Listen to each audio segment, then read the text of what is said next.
Deus. Aleluia! Maravilha! Atos dos Apóstolos, capítulo de número 13, a partir do versículo de número 13 também, que passo a ler. E partindo de Pafos, Paulo e os que estavam com ele chegaram a Perge da Panfilha. Mas João, apartando-se deles, voltou para Jerusalém. E eles, saindo de Perge, chegaram a Antioquia da Pisídia. E entrando na sinagoga no dia de sábado, assentaram-se. E depois da lição da lei e dos profetas, lhes mandaram dizer os principais da sinagoga: varões irmãos, se tendes alguma palavra de consolação para o povo, falai. E levantando-se Paulo e pedindo silêncio com a mão, disse: varões israelitas, e os que temeis a Deus, ouve, tomai os vossos assentos. Glória a Deus. Mantenha a tua Bíblia aberta e volte a sua atenção para cá. Amados, quando pensávamos nesse culto, desde quando o pastor Farley nos convidara, com a aquiescência do pastor Raimundo, e confidenciara conosco sobre a temática e a logística do culto, tomamos a preocupação em oração, em meditação, em reflexão sobre o que falaríamos à igreja na noite de hoje.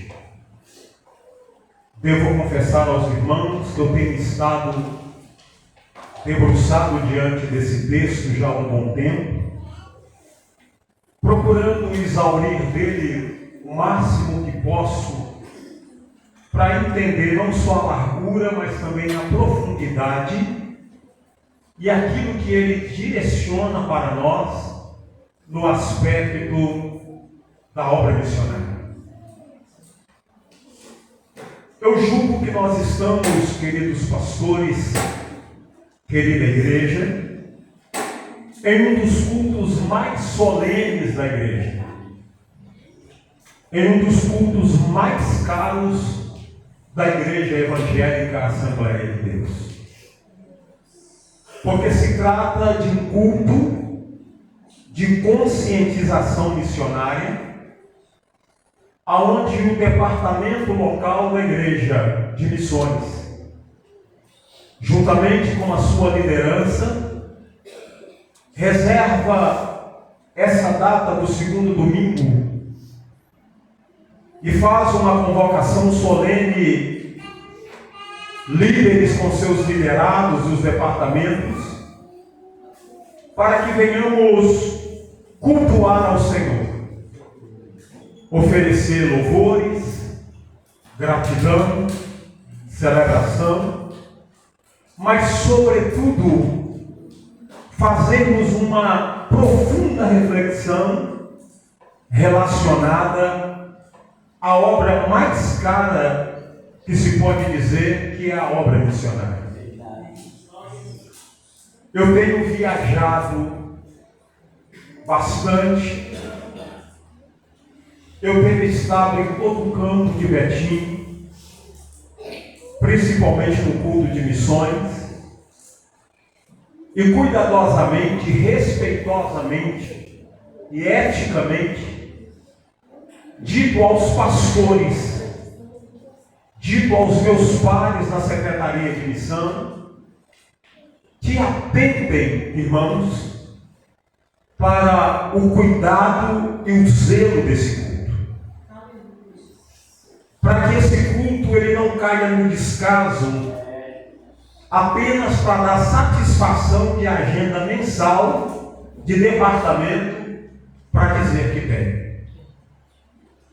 Porque no dia em que esse culto se tornar apenas um culto para dar satisfação, que tem culto de missões na congregação, devo informá-los que nós estamos fadados a um fracasso muito grande no aspecto de cumprir os reclames da grande comissão.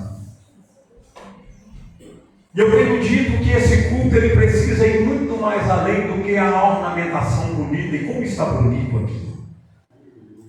Eu tenho dito que esse culto ele precisa ser ir muito mais além dos louvores e altos louvores que os departamentos cantam.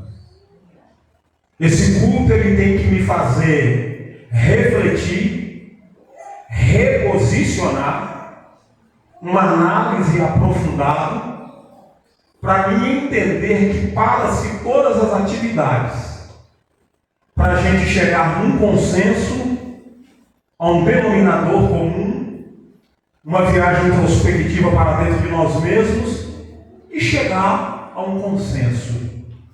O que é que eu estou fazendo com a salvação que eu recebi do Senhor? O que é que eu estou fazendo com o batismo com o Espírito Santo que eu recebi do Senhor? O que é que eu estou fazendo com dons e talentos que eu recebi do Senhor? O que é que eu estou fazendo com o chamado que Ele me deu? Se eu for sensível ao entendimento, eu vou perceber que revitalizar é trazer vida de novo. Eu vou chegar a essa conclusão. Preciso melhorar muito. Preciso reativar o primeiro amor de quando eu aceitei a fé. Sabe por que eu estou dizendo isso? Porque uma coisa que eu e você, nós, não podemos nos esquecer que nós somos frutos dessa obra missionária. Eu e você, nós somos resultado do trabalho penoso de anônimos que a gente nem vai ver mais nessa terra, que um dia saiu proclamando a plenos pulmões, talvez de chinelo de dedo, de conga, falando errado, com dificuldade, mas empunhando uma Bíblia na mão, uma harpa, e proclamando a plenos pulmões que Jesus Cristo é o Salvador do mundo. Você se lembra o dia que aceitou Jesus como Salvador? Olhe para cá. Você se lembra quem te evangelizou? Quem lembra? Você lembra do pré-batismo? Suas primeiras aulas do pré-batismo? Quem lembra o dia do seu batismo em águas aqui? Deixa eu ver. Você recorda da primeira ceia que você tomou? Quem é? Quem se recorda do dia que foi batizado com o Espírito Santo? Éramos ou não eram mais animados? Eu sinto tanta presença de Deus aqui. Aquele ardor, aquela paixão, aquela vontade de pegar uma viola igual a essa, uma caixa de som, ganhar becos e valados pregando o Cristo crucificado, era o nosso maior deleite no começo da fé. Então é sobre isso. É por isso que o culto de conscientização missionária, ele é para a gente sentar, refletir,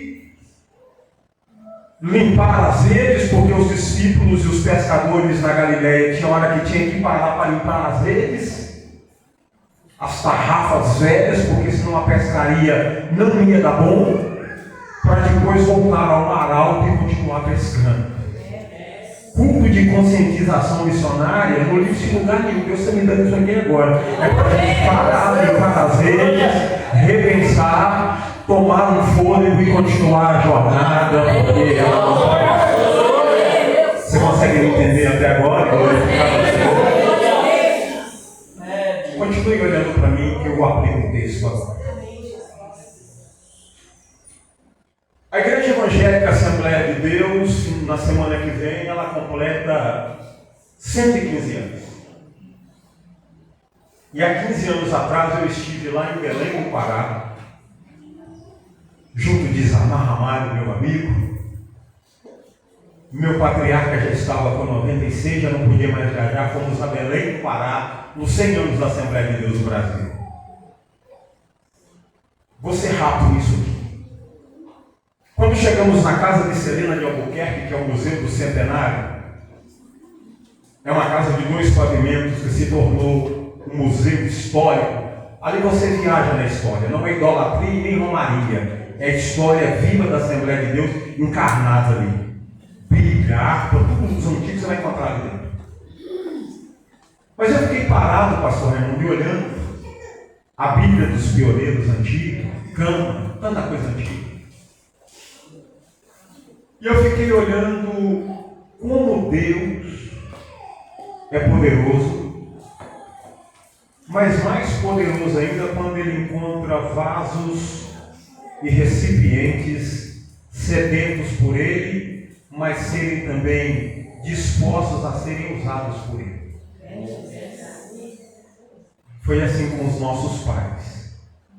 Suécia, navio Clemente, 3ª classe, sem privacidade, apenas um lençol que separava uma cabine de outra, um pão tosco, uma concha de sopa para migrar os oceanos, para chegar em Belém do Pará, malas pesadas, escadinha do porto, cada tripulante alguém aguardando, ninguém esperando por eles, desembarcaram, falando português muito fraco, porque eram suecos, mas trouxeram uma mensagem dizendo: Jesus Cristo salva, Jesus Cristo cura, Jesus Cristo batiza com o Espírito Santo e voltará em breve para buscar a sua igreja. 1911. Eu vi isso tudo lá. Hoje você pega a estatística do IBGE, eu vou aplicar o texto. Você pega a estatística do IBGE, professor Maurício, você vai chegar a entender o seguinte: olha, eram 2, começamos com 18, hoje somos 22 milhões pela estatística do IBGE. Eu não tenho que falar da co-irmã presbiteriana, eu não tenho que falar da co-irmã batista, não tenho que falar de igreja, eu tenho que falar da minha querida Assembleia de Deus, onde meu pai e mamãe me criou, igual aquela criancinha bonitinha do berço. O que eu estou querendo dizer com isso? O pastor José Alberto, ele fala que onde tem uma placa do Bradesco, onde tem uma placa da Coca-Cola, onde tem uma placa do Correio, hoje tem uma placa da Igreja Evangélica Assembleia de Deus. Glória a Deus. Eu não estou falando da patente, eu estou falando daquilo que Deus entregou na mão de nós assembleanos. Independente do fuso horário, da cultura, de qualquer coisa. Somos uma igreja que recebemos um legado muito grande. E Maringá não está fora desse contexto. Não. Porque aquele fogo que alastrou em Belém do Pará, como se taca fogo em um mato seco que fica quase impossível de apagá-lo, assim foi o fogo do Espírito Santo que alastrou pelo Brasil afora. E chegou em Maringá. Chegou. Aqui, quando as crianças cantaram, eu vi o fogo aqui. Eu vi os jovens cantando, eu vi o fogo aqui. Eu não estou falando isso para ludibriar ninguém, porque dentro da igreja madura e vocês não estão diante do menino, não. Eu estou com 57, mas já estou descendo ladeira, eu sei onde eu estou pisando. Nada de emocionalismo aqui, não. Então, ficou para mim e para ti uma tocha. Eles passaram por nós igual uma corrida de bastão. Silenciosamente dizendo: olha, eu trouxe até aqui, Estou indo embora descansar, mas a chama precisa continuar acesa. E a chama missionária é amor por alma. Amor por alma. Volte para cá que eu aplico isso. Me entendem até agora? Amém. Vamos para o texto. Lucas está falando do maior bandeirante do cristianismo. Lucas está falando do maior plantador de igrejas. Lucas está falando de um dos maiores mestres que a história bíblica já viu. Apóstolo Paulo. Paulo, ninguém evangelizou Paulo. Ele vai montar no cavalo, vai procurar crente para matar, porque aquilo era o hobby dele, exterminador do futuro, um touro indomável. E nesse dia ele levantou bufando, caçando cangote de crente para cheirar e matar. Ele monta no seu cavalo, e Paulo ele tinha uma agenda dele, pessoal. Mas ele não sabia que o Senhor tinha também uma agenda dele. Na agenda de Paulo, terrena contava: vou procurar crente e vou matar. Na agenda do Deus eterno, dizia assim: hoje eu tenho um encontro com Paulo. A equipe de evangelismo em Jerusalém poderia estar lá, porque o Espírito Santo havia sido derramado um pouco depois daqueles dias, e os irmãos estavam naquele calor pentecostal. Mas olha isso aqui, é Bíblia. Jesus não usou a equipe de evangelismo, não estava acontecendo culto ao ar livre na estrada de Damasco, não estava acontecendo uma grande cruzada evangelística do setor 3. Jesus ficou todo mundo dizendo: eu mesmo quero conversar com Paulo. Eu vou descer para conversar com ele. A Bíblia fala que lá vai Paulo cavalgando com o seu cavalo e o clarão do meio-dia. De repente ele viu um clarão e dentro de um clarão uma voz. E a voz não dublava, a voz falava, e a voz sabia com quem estava falando e vai chamá-lo pelo nome: Saulo, Saulo, por que tu me persegues, Saulo?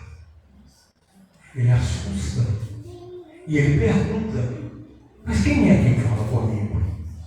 E quem pergunta quer a resposta. E quem está interessado em salvar, está interessado em se identificar. Eu sou Jesus o Nazareno aqui, muito prazer. Sou eu. Mas além de ter o prazer de falar contigo, eu tenho uma notícia para você. Uma sentença. Dura coisa é recalcitrar contra os meus aguilhões. Até agora você se superou. Mas a partir de agora eu quero ter um feedback contigo. E eu vou te mostrar o que é sofrer por causa do meu evangelho. Olha isso aqui. O touro indomável caiu do cavalo. A fera indomável caiu do cavalo. Caiu o céu. Caiu o crente. Alguém leva ele para a rua chamada direita, que é o endereço da casa dele. Tinha um serviçal diácono, irmão Ananias, crente piedoso. Jesus visita Ananias e diz assim: olha, vá à rua chamada direito, que tem alguém que aceitou o evangelho, mas ele está cego. Mas Ananias conhecia um morador na rua chamada direito, que não era gente boa, não era aprazível a companhia dele. Mas quando Jesus vê que Ananias questiona, Jesus diz para ele assim: você pode ir que ele está crente, ele está orando, está jejuando, mas consegue. Mas é para mim o vaso escolhido. Pode ir. A Bíblia fala que Ananias chega, e agora Ananias cresce, né? Um bom aspecto, opa, estou orando com um camarada que não era boa vista, não. Nem Fernandinho Baramá pediu para ele. Com todo respeito ao nome do Baramá, precisa de Jesus. Ananias ora, faz a obra missionária, tomba Saulo, levanta Paulo para a glória de Deus. Paulo agora se reveste na autoridade do Evangelho, ele vai viver até o seu último respirar a obra missionária. Quando chega aqui no capítulo 13, a Bíblia fala que ele está em Perge, em uma viagem missionária, com João e alguns companheiros. Ele termina o trabalho da plantação de igreja e vai aguardar alguns outros companheiros. Mas Paulo, ele não perdia tempo. Ele valorizava o tempo, ele se ocupava no tempo, ele não perdia tempo. Aulas. Paulo vai perceber que tem uma reunião tradicional na sinagoga. Sábado. Opa! Uma oportunidade. Presta bem atenção nisso aqui. E ele vai entrar na sinagoga. Quando ela entra na sinagoga, o que está acontecendo ali? O ritual, a liturgia normal, a aplicação de texto, a falação, tudo acontecendo normalmente. Mas era de praxe, quando o sacerdote acabava de ler o percurso da lei, terminando, ele franqueava a oportunidade para alguém que tivesse alguma palavra para falar. Olha que coisa linda. Quando ele terminou de falar, ele disse assim: varões e irmãos, se tem alguém dentre nós que tem uma palavra de consolação para o povo, olha isso aqui, falai. Você quer uma oportunidade igual a essa? Seria mais ou menos você lá na empresa, todo mundo reunido, um culto ecumênico, oportunidade, e o teu patrão disse: olha, a senhora é crente, né? Você é crente, né? Você é crente, né? Está na faculdade? Você é crente? Lá na empresa, na firma? Sou. A partir de hoje está determinado que a gente não vai pegar serviço sem ter mais ou menos uma meia hora, uns 20 minutos, e o irmão, a irmã, alguém vai ler uma palavra para nós. Oportunidade não é? Sim. Você acha que Paulo perdeu? Olha o peso da palavra. Se tem alguém entre nós que tem uma palavra de consolação para o povo, fala. Você está entendendo? Paulo, irmãos, nadou de braçada, ele levantou a mão, pediu uma parte e foi concedido a ele. Ele disse: varões, irmãos e aqueles que temei a Deus, por gentileza, ouça, por favor. Eu tenho uma palavra. O tempo não dá, não estou reclamando do tempo, o tempo é precioso, que foi me dado, glória a Deus por ele. Mas eu te convido a ler, no decorrer dessa semana, todo esse capítulo 13, reler, fazer um exegese do texto. Estou falando agora como diretor da escola dominical, aprofundar, pesquisar, para você entender do que estamos tratando aqui. Paulo, quando foi dada a oportunidade a ele, pastor, sabe o que Paulo faz? Ele vai discorrer para aquele povo toda a saga do Velho Testamento, profetas menores e maiores. Ele vai pegar toda a saga, pastor Farley, dentro do Novo Testamento, narrar toda a saga do Evangelho. Ele vai levar os ouvintes lá no patíbulo da cruz. Ele vai contar com riquezas de detalhes o nascimento do Nazareno e vai explicar até o dia do arrebatamento da igreja. Irmãos, olha isso aqui, a sinagoga parou. Lucas conta que teve uma turma que, quando terminou a reunião, ajuntaram aos pés de Paulo e dizendo: olha, não vai embora não, porque amanhã a gente quer ouvir mais sobre isso. Você está conseguindo entender o que essa palavra? Já estou caminhando para fechar a Bíblia. Qual que é o resumo da fala? Eu tenho, você tem, nós temos uma palavra. Você tem? Você tem? Você pode levantar as Bíblias, hein? Levanta.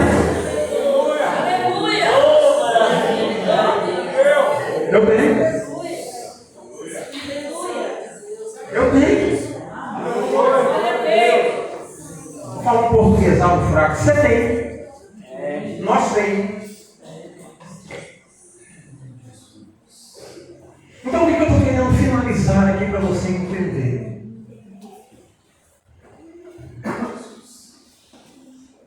A mensagem, ela precisa voltar a ter o seu efeito no que diz respeito a quem repasse a ela. A igreja precisa voltar a crer no poder do Evangelho que nos transformou para a gente continuar dando testemunho dele para a transformação de outros. Olha isso aqui. A minha luta e a tua luta, isso é problema para Deus. Se não foi BO que eu arrumei com a minha, então não. Entende? Se não foi problema que eu arrumei com a minha ou com as suas mãos, se é luta pedagógica que Deus está me ensinando no percurso da jornada, fica tranquilo, porque quando você cuida da obra de Deus, Deus vai continuar brilhando em nós. Por que eu estou dizendo isso? Porque a jornada do peregrino não é de vida fácil. Leia, por favor, a saga de John Bunyan. Leia sobre o peregrino, a saga do peregrino. A saga do peregrino, ela é o prospecto da vida daquele que abandonou o caminho largo para caminhar com Cristo pelo caminho estreito. E o peregrino, ele diz assim, olha, abandonei a cidade da destruição rumo à cidade de Monte Sião. Mas até chegar em Monte Sião, como é difícil chegar em Monte Sião?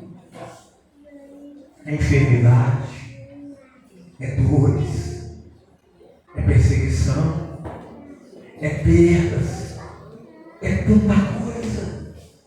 Esse tabernáculo vai se desfazendo pelas dores, a velhice, a idade. Vai o peregrino, porque ele tem um alvo. Eu vim conversando com um motorista do Uber, e a gente conversando, e eu não perdi a oportunidade, deixei a Bíblia, de falar para ele sobre a história de Jesus. E eu olhava para o GPS dele e perguntei: o GPS é 100% confiável? Ele disse: não é.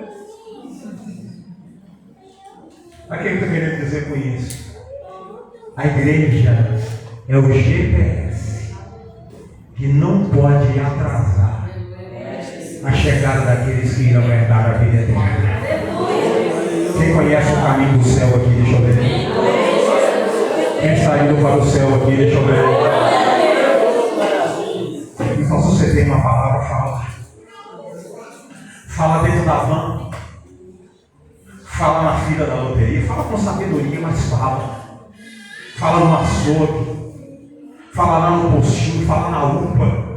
Não faço parte daquele grupinho que fica falando mal do fulano, do Bertano. Deixa o governo, que Deus resolve o problema do governo. Deixa o Neymar, que alguém resolve o problema do Neymar. Não estou preocupado com o Neymar, não. Estou preocupado com a alma do Neymar. Sou radical, nem extremista, não. Não adianta chegar para cadê a seleção, não. Mas também não sou radical a ponto de falar, não. Mas você olha para os estádios com 80 mil pessoas, com respeito, as grandes passeadas de LGBT, números incontáveis.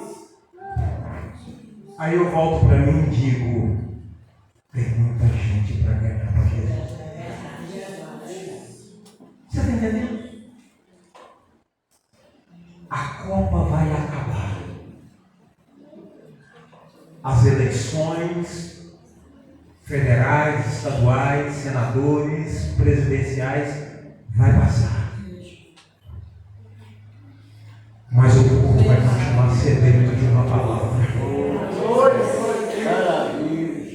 Pelo menos duas mensagens eu tenho. A Bíblia Sagrada, que é inerrante, pastor Jonas, que é o pão vivo que alimenta a alma do peregrino.